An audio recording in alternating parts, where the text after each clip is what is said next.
For 8 years, I dreamed of being his wife. I carried his child, built a home with him, and waited patiently. But one sentence, overheard on a summer evening while he was drinking with his buddies, revealed the devastating truth to him. I wasn't his future. I was a punchline, and I decided he would never laugh at my expense again. If you believe that respect is non-negotiable in a relationship, make sure you subscribe. Because this is a story about drawing the ultimate line in the sand. The idea for the wedding came to me on a Tuesday night. One of those endlessly long days that bleeds into a quiet, humming evening. Leo was finally asleep upstairs, his soft breathing a gentle rhythm through the baby monitor on the counter. The house was still, save for the low drone of the refrigerator and the distant sound of the television from the living room where Leland was unwinding. My world, for that moment, was contained within the 4-inch glowing screen of my phone. I was scrolling through Pinterest, a nightly ritual of escapism, a digital stroll through lives I didn't lead, in homes I didn't own. It was a sea of impossible.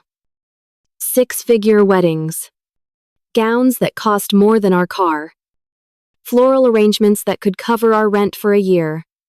I usually scrolled past them with a kind of detached amusement. But tonight, they felt different. They felt like a quiet mockery of the ring I wore on my left hand. A promise that had been sitting in limbo for 4 long years. And then I saw it. It wasn't a grand affair. It was a simple backyard, bathed in the warm, golden glow of string lights woven through the branches of a large oak tree. The tables were covered in simple red and white checkered cloths, and guests held mason jars beaded with condensation. They were laughing. A genuine, unposed joy radiating from the image. It wasn't a photo shoot. It felt real. It felt attainable. It felt like us. A warmth spread through my chest. A dangerous flicker of hope I hadn't allowed myself to feel in a long time.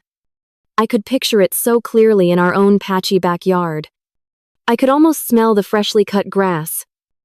I hear the sound of our friends' laughter mingling with a playlist we'd spend weeks curating. I could feel the soft, inexpensive lace of a $200 dress from Amazon. This wasn't about the show. It was about the substance. It was about finally, officially, becoming a family in the eyes of the world, in the eyes of the law. It was about permanence. When I heard Leland's footsteps on the stairs, I sat up straighter. He walked into the kitchen, smelling of the lavender baby soap we used for Leo and the familiar scent of his own quiet exhaustion. He ran a hand through his hair and sighed. The sound of a man carrying the weight of his world. "Long day," he mumbled, reaching into the fridge for a beer. "Hey," I said, my voice softer than I intended. I held up my phone, the glowing image of the backyard dream illuminating my face. "What do you think of this? For us?" He leaned over my shoulder, his chin resting on my hair for just a moment. I watched his eyes scan the picture. For a beat, I let myself hope. I let myself imagine him saying, "Yes, let's do it. Let's finally do it." "That's pretty cool," he said, his voice neutral. He straightened up, the moment of closeness gone as quickly as it came. He twisted the cap off his beer. "We could do a potluck. Like you said before, have everyone bring a dish instead of a gift? Keep it cheap." My heart leaped. He was engaging. He was thinking about logistics. "Exactly, I don't care about fancy catering or an open bar. I just want to be your wife. To have our son see us get married." He took a long swallow of his beer, his eyes distant. "Yeah, that's not a bad idea. Honey, He walked into the living room and sank onto the couch, picking up the remote. We could probably plan for something like that. Maybe next July. Maybe. There it was again. The word that wasn't a commitment, but a placeholder. A soft pillow to cushion a fall that he never seemed to realize I was constantly bracing for. It wasn't a no. So I couldn't get angry. But it wasn't a yes. So I couldn't get excited. It was nothing. It was the emotional purgatory I'd been living in for years. We had been together for 8 years. A whole chapter of my life was defined by him, by us. We met at 22. Full of misplaced confidence and cheap beer, convinced we were invincible. The first 4 years were a whirlwind. We crammed our lives into a tiny one-bedroom apartment that always smelled faintly of garlic and old books. We worked dead-end jobs to pay for college textbooks and dreamed of a future that felt both a million miles away and right there in our grasp. He proposed on our 4th anniversary. Kneeling on the worn carpet of that same apartment, I remember the tears blurring my vision. The simple, perfect solitaire seeming to shine with the light of all our hopes. We were going to get married in the spring of 2020.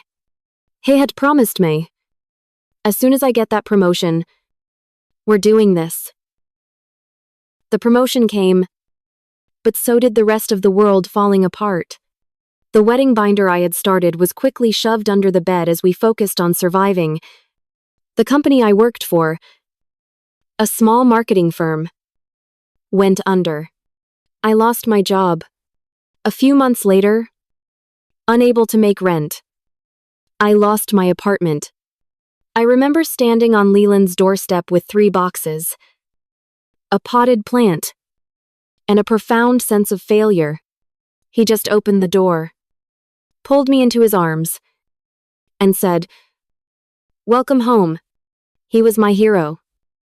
Then came the 2 pink lines on a pregnancy test, a terrifying miracle that left us both speechless. In the quiet chaos of a global pandemic, we were going to have a baby. And Leland was my rock. He worked overtime. He went to every appointment. He held my hand for 12 hours of labor and cried harder than I did when our son, Leo, was placed in my arms. In those moments, I felt the certainty of our love. It was real. It was strong. It had weathered storms that would have broken other couples. But the storms passed, and the calm that followed was stagnant. A year and a half ago, we finally found our footing. We saved enough to move into this small, rented house in a quiet Ohio suburb. It had a yard for Leo to play in and a 2nd bedroom. It was everything we had worked for. And yet, the wedding binder remained under the bed, its pages growing brittle. The timing was never quite right. "Let's just get through this first winter," he'd say. "Let's build up our savings a little more." The finish line kept moving, and I kept running, telling myself it was for a good reason. Our next-door neighbor was a woman named Sarah. We met the day we moved in. A sweltering August afternoon. I was wrestling with a box of kitchen supplies. My hair stuck to my forehead with sweat.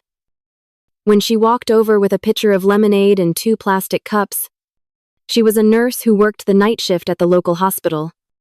A widow with kind, tired eyes. Her kids were grown and out of the house. She spent most of her free time, she told us, on her back porch, in a worn wooden rocking chair, with a book and a cup of tea. That porch became a fixture in the landscape of my new life.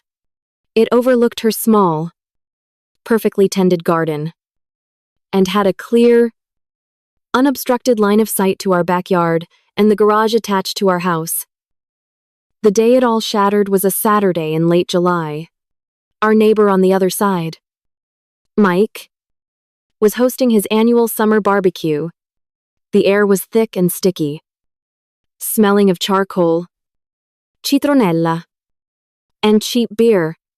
The low thrum of country music and the buzz of cicadas formed the soundtrack of the afternoon. Leland had been looking forward to it all week. He loved these get-togethers. The easy camaraderie with the neighborhood guys. I was looking forward to a few hours of not being solely responsible for a toddler. I was inside with Sarah and Mike's wife, Jen, talking about the universal parental woes of teething and sleep regression.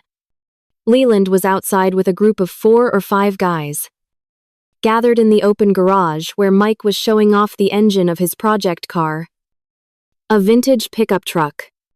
It was a familiar scene, a comfortable gender divide I'd never thought to question.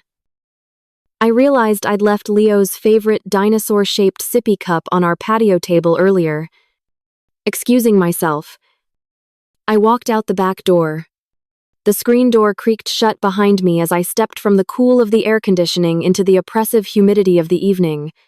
The men's voices were louder out here, punctuated by laughter. As I bent down to pick up the cup, I heard a voice I recognized as Tyler's, Leland's high school friend. "I'm telling you," Tyler said, his voice carrying a theatrical groan. "My wife's already talking about baby number 2. It never ends. Once you put a ring on it, all the fun just stops." A chorus of knowing chuckles followed. It was standard-issue guy talk. The kind of lazy complaint men make when they're posturing for each other. I rinsed the cup under the outdoor spigot, ready to dismiss it and go back inside. But then I heard Leland's voice, clear and confident, cutting through the others. He was playing to his audience. "That's why I'm dragging my feet. Man," he said. And the laughter that followed was louder, more boisterous. He wasn't done. He added, "For effect. Don't do it. It's a trap." The world stopped. The plastic sippy cup felt impossibly heavy in my hand. The drone of the cicadas grew deafeningly loud, filling my head until there was no room for any other thought. A trap. He had called our life. Uhson. Our future. A trap. The man who held me when I was homeless, who cried at the birth of our child, stood 10 feet away from me, calling me his trap in front of his friends. It wasn't a joke. It was a performance. A public declaration of how he really felt, dressed up as a punchline. My blood ran cold. It felt like every warm memory I had of us was instantly flash-frozen, becoming brittle and sharp. I stood there for a small eternity, hidden by a large lilac bush. My back to them. I needed to breathe. I squeezed my eyes shut, and a slideshow of images flickered behind my eyelids, his face when he proposed, his hand on my belly, his smile as he watched Leo take his first steps. All of it. A trap he was patiently trying to escape. Somehow, I found the strength to move. I forced my jaw to unclench, my lips to curve into something that vaguely resembled a smile. I turned around and walked back toward the party. Leland saw me and grinned, raising his beer in a silent toast. Completely, blissfully unaware. He had no idea I had just attended the funeral of the woman who was going to be his wife. As I passed, my eyes involuntarily flickered towards the house next door. Sarah was there, in her rocking chair, a book in her lap.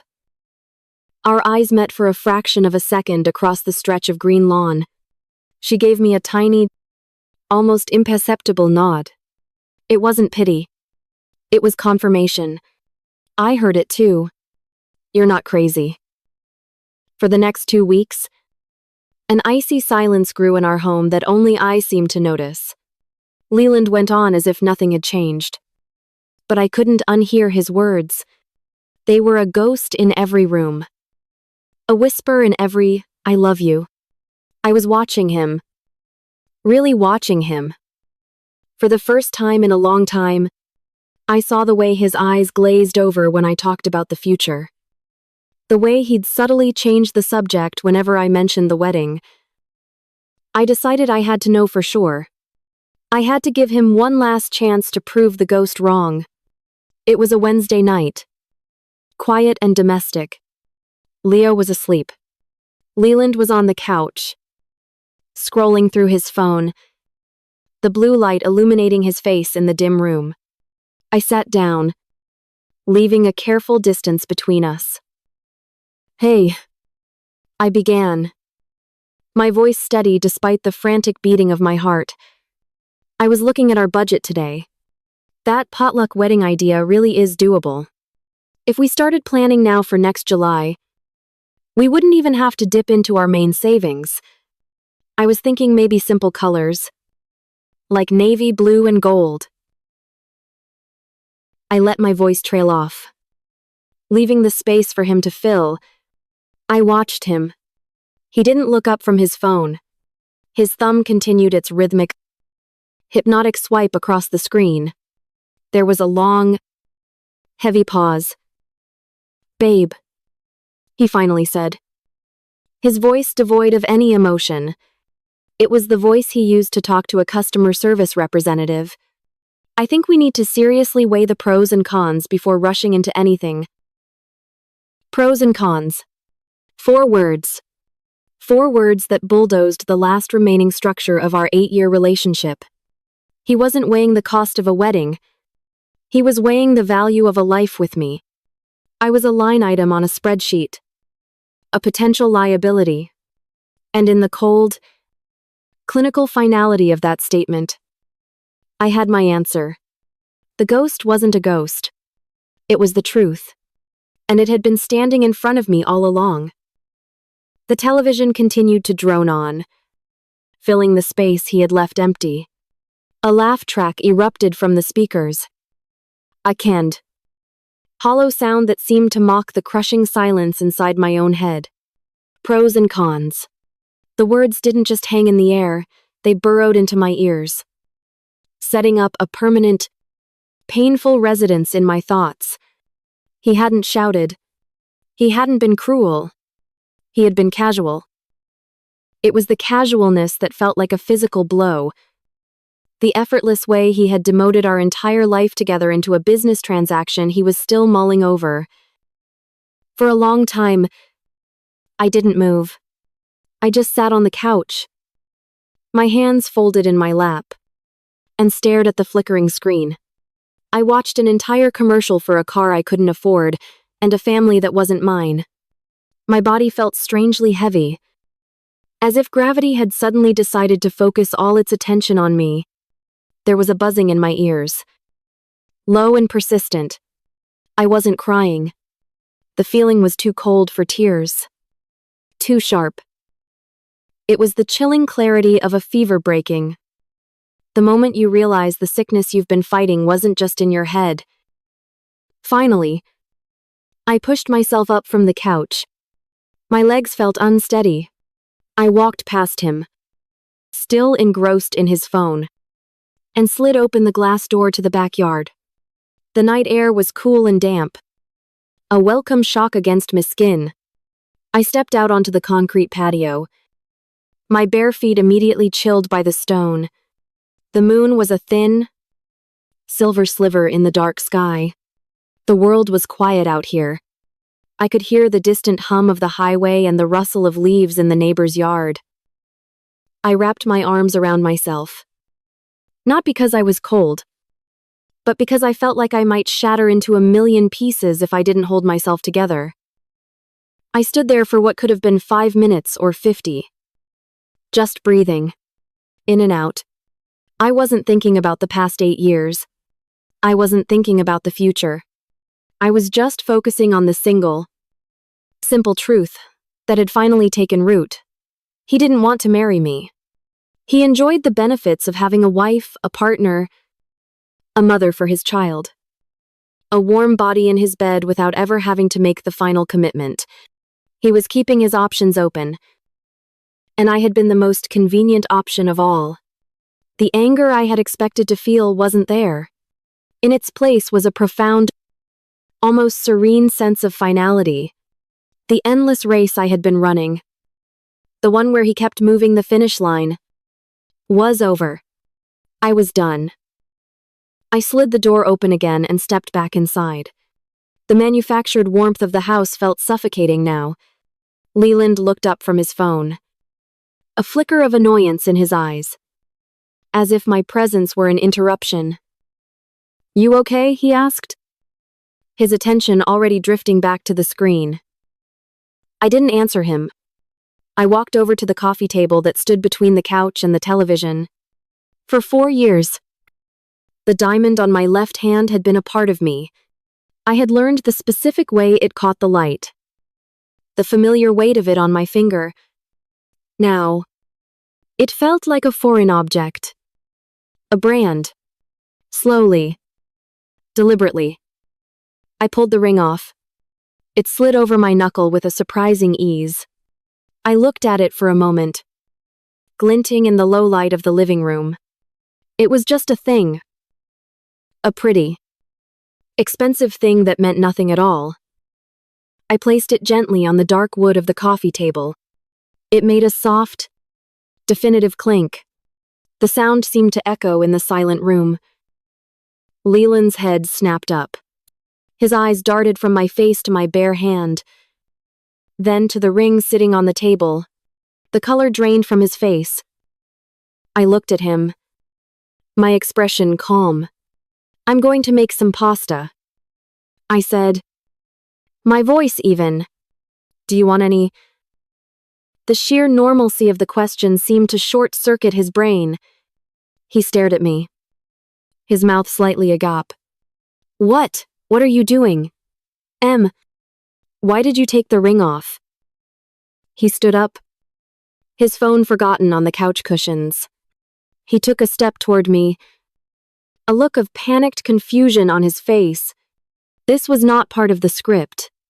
This was not how the game was supposed to be played. "Put it back on," he said, his voice a low command. "What is wrong with you?" "There's nothing wrong with me, Leland," I replied, my voice still quiet. "I didn't raise it. I didn't need to. I just realized you don't want it." "What are you talking about? Of course I want it. You're being ridiculous." Am I? I finally met his eyes, and I let him see the cold, hard clarity that was there. "A few weeks ago, you told your friends our life was a trap. And just now, you told me you needed to weigh the pros and cons of marrying me. I'm just saving you the trouble of finishing your list. I'm taking myself off the table." He stared at me, dumbfounded. He was scrambling, trying to find his footing. That was guy talk. "Emily, you can't be serious. You're completely overreacting." "No," I said, shaking my head slowly. "I'm finally reacting just the right amount. For 8 years, I've been waiting. I built a home with you. I had a child with you. I waited through a pandemic and unemployment and 100 other excuses. I'm not waiting around anymore to be weighed as a con. We can stay together. For Leo's sake, we can be parents. But the wedding bells you hear, that's just in your head. I'm done." He reached for me then, his face softening into a mask of wounded sincerity. It was a look I knew well. The one he used when he'd forgotten something important and wanted me to forgive him. "Honey, come on," he murmured, trying to pull me into a hug. "You misunderstood. You know I love you." I didn't pull away. I just stood there, letting his arms come around me. But I remained perfectly still, my own arms at my sides. I felt like a statue. He must have felt it too. The complete lack of response, the unyielding stillness in my body. His arms fell away. The manipulation had failed. The wall was up. and it was made of something far stronger than his empty words. He just stared at me, his eyes wide with a mixture of anger and fear. He had lost control, and he didn't know what to do. The next morning, the air in the house was thick with unspoken words. Leland moved around me with a forced, cheerful caution, making pancakes for Leo as if nothing had happened, occasionally shooting me a look that was supposed to be loving but just looked desperate. I was polite, distant. I felt like a visitor in my own life. Around 10, my phone buzzed. It was a text from Sarah. Tea on my porch, I made scones. It wasn't a question. It was a lifeline. I'm going next door for a little while, I told Leland, scooping Leo into my arms. We'll be back. Sarah's porch was a sanctuary. It was clean and quiet, with pots of blooming geraniums and the faint, sweet smell of fresh baking. She handed me a warm mug of tea and a scone on a small plate. For a while, we just sat in her rocking chairs, watching Leo toddle around the grass, chasing a butterfly. She didn't press. She didn't ask. She just let the silence be. Finally, she spoke, her voice gentle. You look like you didn't sleep. I took a sip of my tea. I don't think I did. She nodded, her eyes on the garden. I've seen men like him before, she said softly, not looking at me. Men who are so afraid of getting trapped that they build their own cages. They want the warmth of the nest, but they always keep one wing poised for flight. Her words were so accurate they made my chest ache.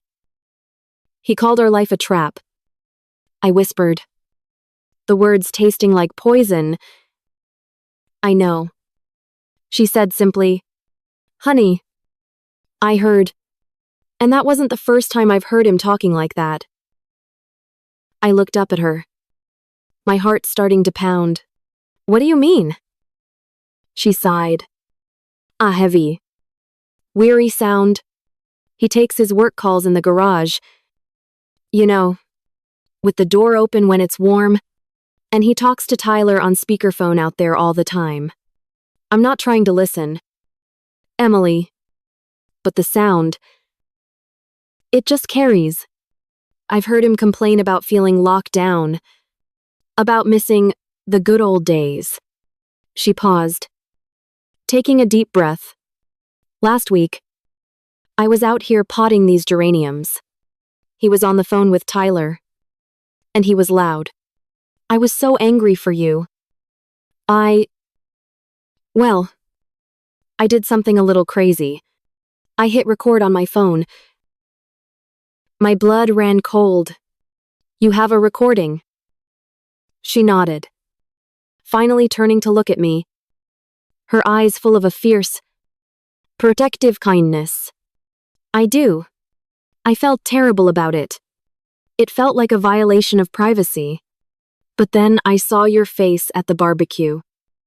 And I heard him talk to you on the couch last night through your open window. And I decided my guilt was less important than your truth. She pulled out her phone, tapped the screen a few times, and sent a file to my number. My phone buzzed in my pocket, a harbinger of a truth I wasn't sure I was ready for.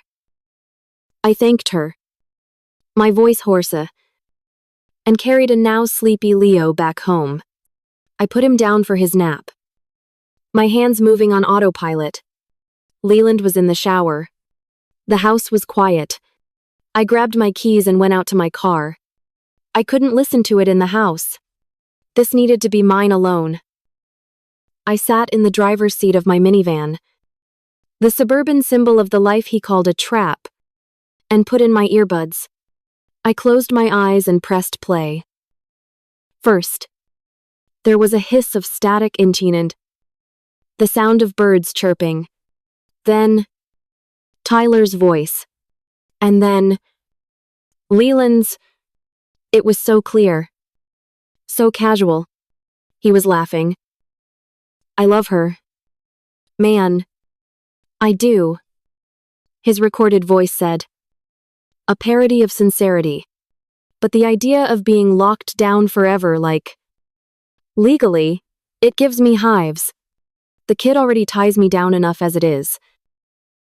A single, hot tear escaped my eye and traced a path down my cheek.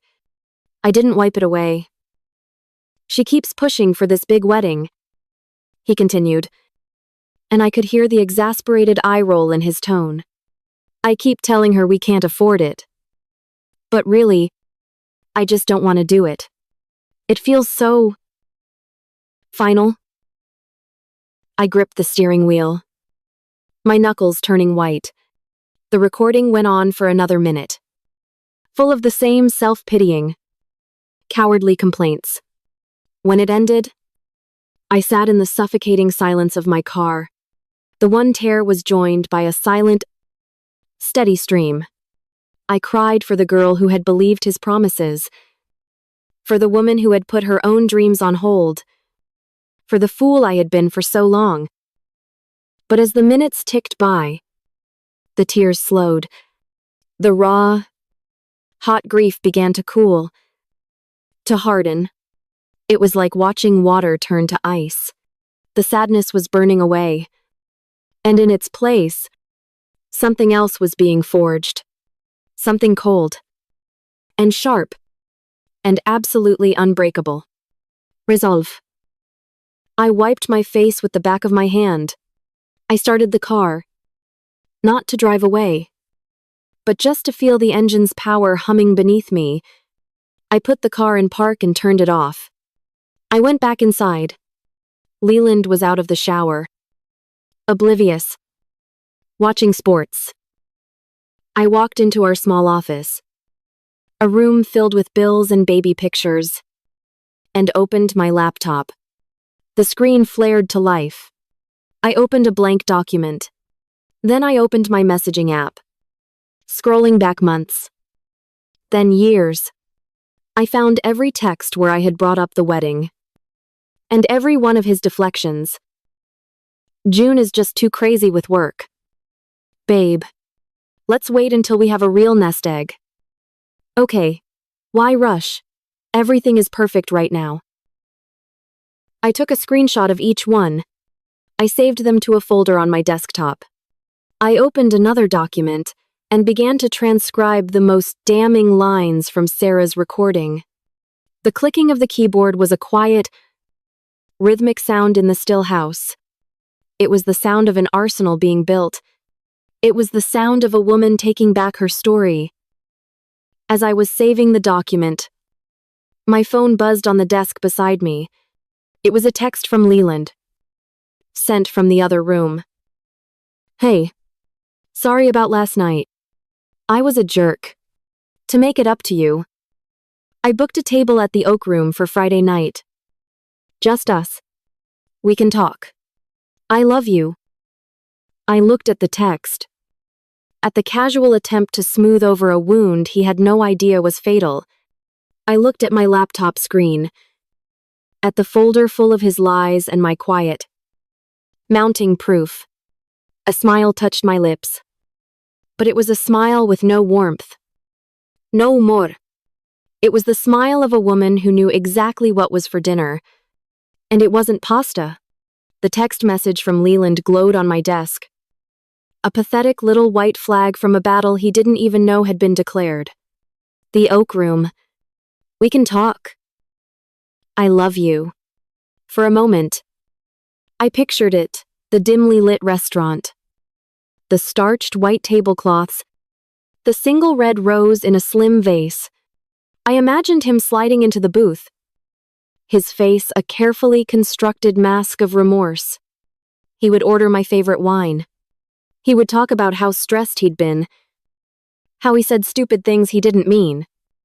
He would hold my hand across the table and his thumb would draw soothing circles on my skin. He would tell me I was the only one for him. And the old me, the me from last week, would have soaked it all in. She would have cried. And forgiven. and put the ring back on, grateful for the crumbs of affection he was offering. I looked at the text message. Then back at my laptop screen, the folder of screenshots sat there. A neat little grid of his betrayals.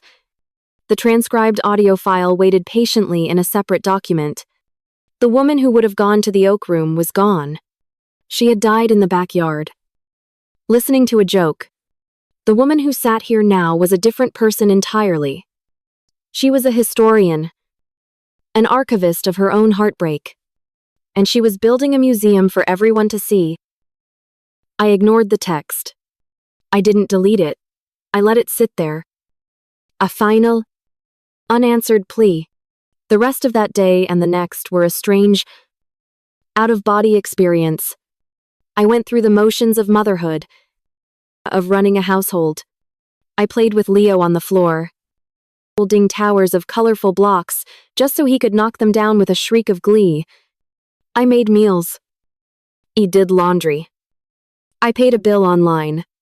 To the outside world. I was the same Emily. But inside, a quiet, methodical engine was humming. Every interaction with Leland was filtered through a new lens. His casual arm around my waist as I washed dishes felt like a chain. His love you, babe, as he left for work sounded like a lie spoken out of habit. He was a stranger in my house. And he had been for a long time. I was just the last to know. The night I finally did it was a Sunday. Sundays are for families. They are for lazy mornings and big breakfasts and the quiet dread of the coming work week. For us, it was always the day we felt most like a family. It felt like the right time. Leland had taken Leo to his parents' house for the afternoon. A weekly tradition. He was due back around 8. The house was mine. It was quiet, still, and charged with a nervous energy that emanated from me alone. I sat down at the small desk in our office. The same desk where I had once tried to plan a wedding. Now, I was planning a demolition. I opened the blank document I had created. For a long time, I just stared at the blinking cursor. A tiny, rhythmic heartbeat on a vast, white screen. How do you summarize 8 years of love and a death by 1,000 cuts? How do you make people understand? I decided not to start with the anger. I would start with the love. I found a photo of us from 6 years ago, taken on a cheap disposable camera during a weekend trip to the coast. We were impossibly young. I was laughing. My head thrown back. My hair a mess from the wind. He was looking at me. Not the camera. And on his face was a look of such unguarded adoration that it made my current self ache. It was a picture of two people who were sure, who were solid. I made it the cover photo for the post. I wanted them to see what he was throwing away. Then, I began to write. The words didn't come in a rush, but in a slow, steady, deliberate stream. I didn't use adjectives like heartbroken or furious. I just told the story. This picture was taken 6 years ago. I wrote, I keep it because it reminds me of a time when things were simple.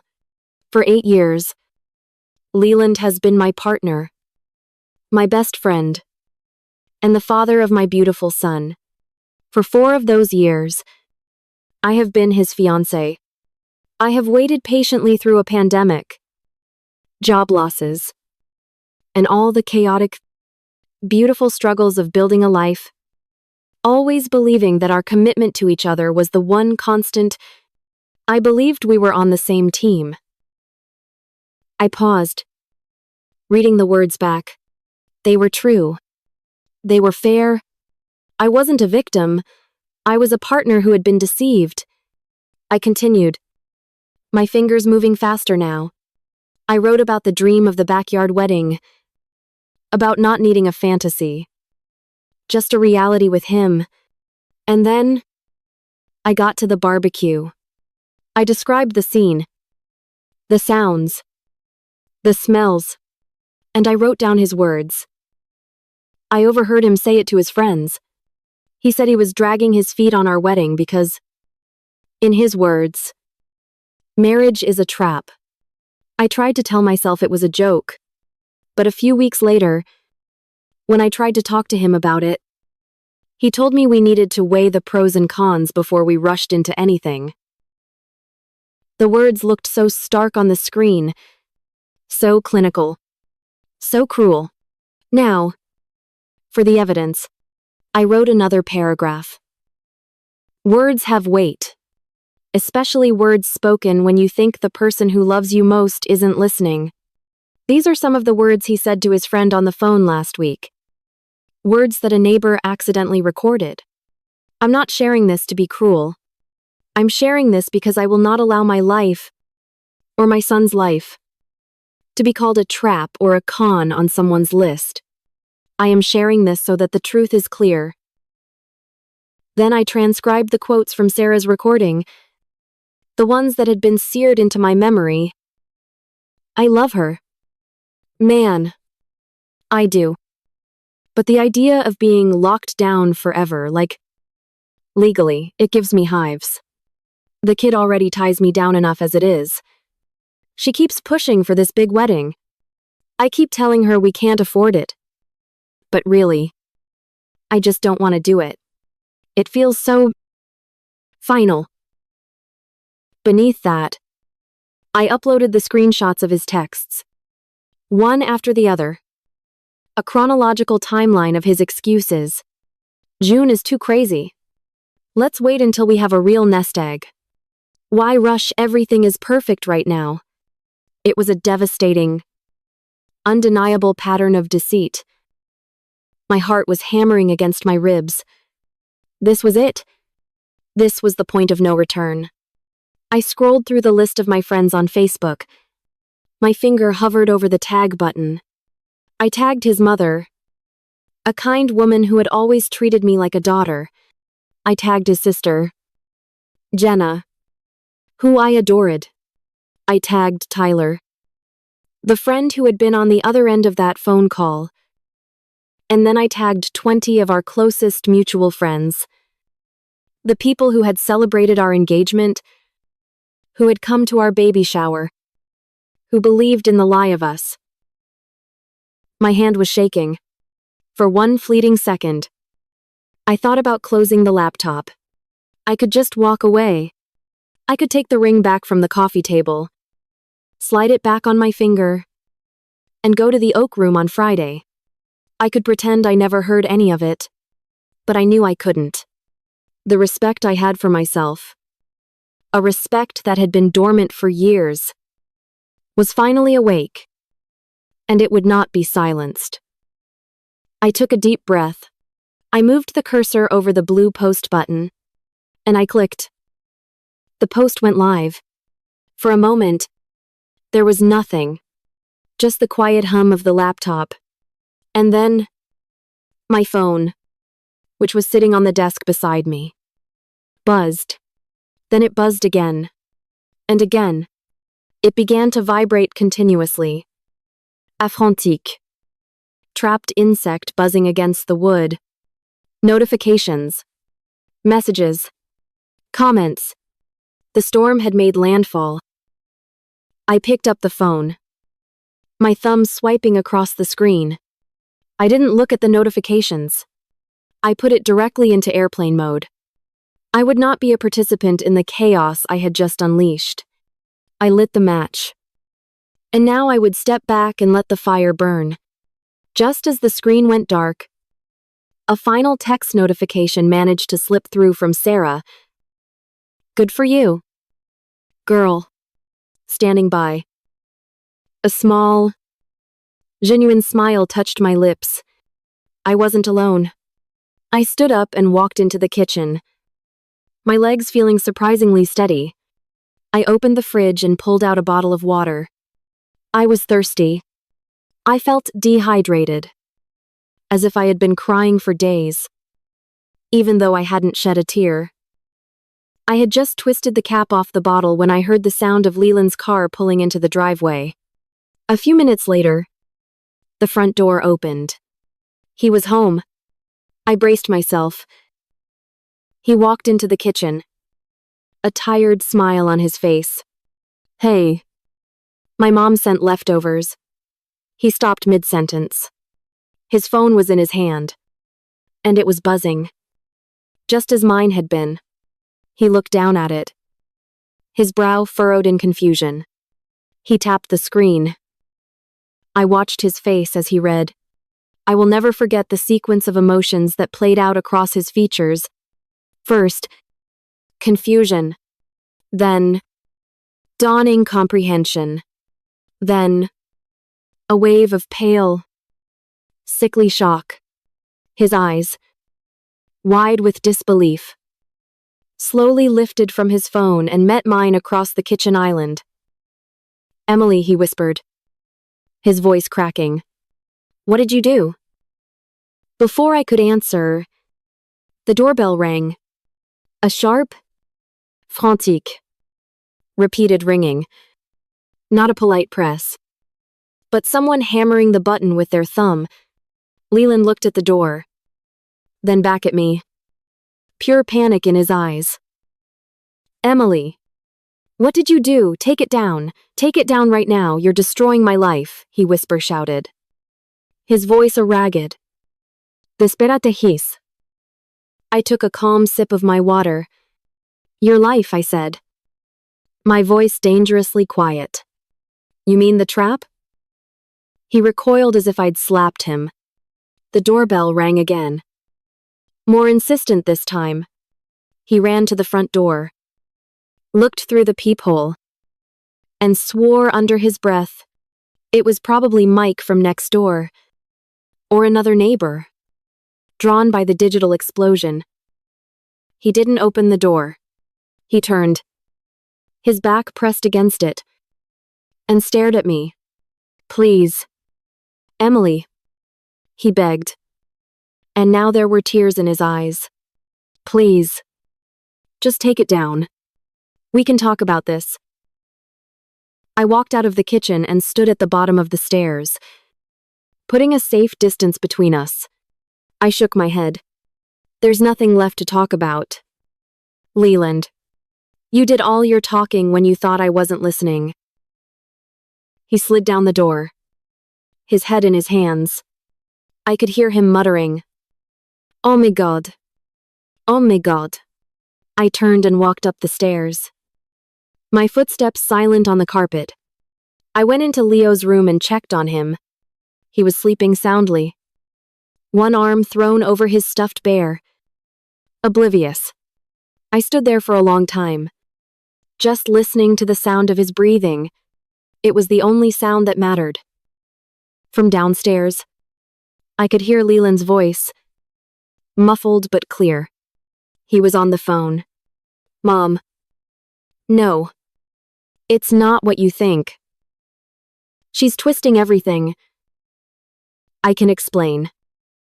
His voice broke on the last word, dissolving into a sob. I felt nothing. No pity. No satisfaction. Just vast. Empty calm. The storm was raging downstairs. But up here, in the quiet dark of my son's room, I was safe in the eye of it. After a few minutes, my phone, which I'd left on the desk, started vibrating again. I had forgotten that airplane mode doesn't block Wi-Fi calls and messages. I walked back into the office and picked it up. A flood of messages had come through. One from his mother, Emily. I am so sorry. I am heartbroken. I will be calling you tomorrow. I love you. One from Tyler. I am such an idiot. I am so sorry. He never should have said any of that. And then, there was a long message from his sister. Yenna. I read through her panicked, confused words. She was trying to make sense of it, trying to defend her brother while not invalidating my feelings. It was a messy, desperate attempt at peacemaking. And then I got to the last line. He just called me. M. He was hysterical. He was crying so hard I could barely understand him. He said he bought tickets to Vegas for us for this weekend. He said he was going to surprise you and finally marry you. Is that true? Emily, was this all just a horrible misunderstanding? The words on the phone screen seemed to shimmer. Desperate. Last-ditch illusion conjured by a cornered magician. A surprise trip to Vegas. Was this all just a horrible misunderstanding? The question hung there, designed to plant a seed of doubt, to make me question my own reality. It was a masterful stroke of manipulation. So audacious. So perfectly timed that for a split second, a ghost of the old me surfaced. The woman who was conditioned to give him the benefit of the doubt.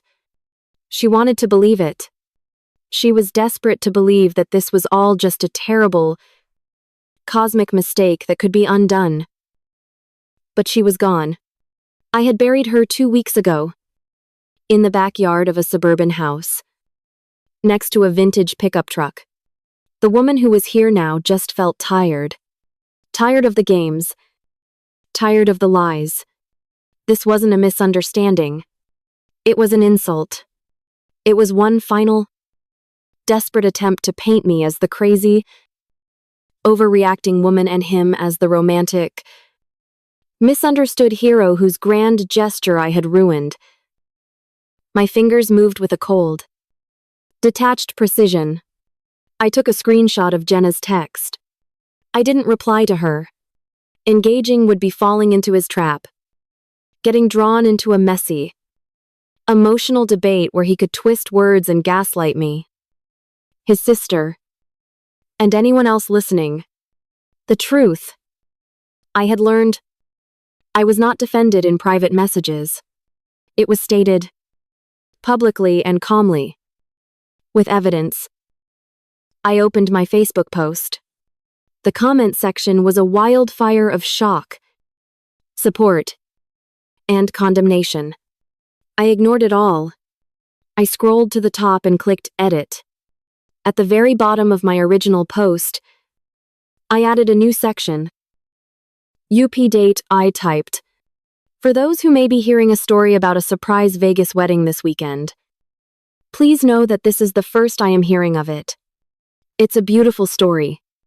It's just not true. My decision stands. I attached the screenshot of Jenna's text message, with her name cropped out to protect her from the fallout. I was not at war with her. My war was with the man downstairs who was using his own sister as a pawn. I hit save. The update was live. The final chess piece had been moved. Checkmate. Downstairs? I heard a sound. It was a low, guttural noise of pure despair. The sound of a man who had just watched his last escape route crumble into dust. The frantic energy was gone. The anger was gone. All that was left was the hollowed-out shell of his own deception. I walked out of the office and stood at the top of the stairs, looking down into the entryway. Leland was on his feet now, his phone in his hand, his face illuminated by the screen showing my final update. He wasn't shouting anymore. He wasn't crying. He just stood there, swaying slightly, as if a physical force had knocked him off balance. Then, he just crumpled. His legs seemed to give out from under him, and he slid down the wall to the floor. His head in his hands, he didn't make a sound. I walked back into Leo's room and quietly closed the door. I didn't want to see any more. There was no joy in his destruction. No triumphant satisfaction. There was only a profound and heavy sadness for the 8 years we had lost. For the man I thought he was. For the family we would never be. The righteous anger that had fueled me for the past few days had burned itself out. And in its place was a quiet, humming emptiness. It was the quiet hum of a machine that has finally been turned off. I don't know how long I sat there in the dark, in the rocking chair beside my son's crib. Eventually, I heard the front door open and close. I went to the window and looked out. He was sitting on the front steps of our house. His shoulders slumped, his head still bowed. A car pulled up. His sister, Jenna, she got out and put an arm around him, helping him to his feet and guiding him into her car. They drove away into the night, leaving behind a silence that was heavier than any argument. The weeks that followed were a blur of logistics and quiet moments of reflection. Leland moved his things out while I was at the park with Leo. He left a note on the kitchen counter. A single sheet of paper filled with apologies that felt as empty as the drawers in his dresser. Friends, as they always do, chose their sides. Most of them rallied around me, their messages of support, a constant, comforting presence. A few old friends of his quietly unfriended me. Tyler, to his credit, called me. He apologized profusely, his voice thick with shame. "I'm so sorry. He said. We were all idiots. He was an idiot. I should have said something. I accepted his apology. He was just a symptom of a disease I no longer had to treat." Leland's mother called me, just as she promised. She was crying. She didn't make excuses for him. I raised him better than that. Emily. She wept. "I don't know who that man is. I am so sorry." She still texts me every few days, asking for pictures of Leo, some bonds. I was learning, were stronger than the men who forged them. One afternoon, a few weeks after Leland had left, I called a lawyer whose name a friend had given me. I sat in a sterile, beige office, explaining the situation in a calm, detached voice. She listened patiently, nodding. When I was done, she looked at me with kind, professional eyes. "So," she said, "what are you looking for?" "A fair custody agreement," I said without hesitation, "and standard child support. He's a good father. When he's not being a coward, I don't want to punish him. I just want to be free." That weekend, I baked a batch of scones. I put them in a small basket, and with Leo balanced on my hip, I walked next door. Sarah was on her porch. Of course, in her rocking chair with a thick novel. She smiled as we approached. "I thought you might like these," I said, handing her the basket. "To thank you." She waved a hand, dismissing the gesture, but took the basket with a warm smile. "Nonsense. But thank you." I sat in the other rocking chair, and we watched Leo chase a fat bumblebee across the lawn. The silence between us was comfortable, easy. "You were the friend I didn't know I needed," I said quietly, my eyes on my son. She looked over at me, her expression soft.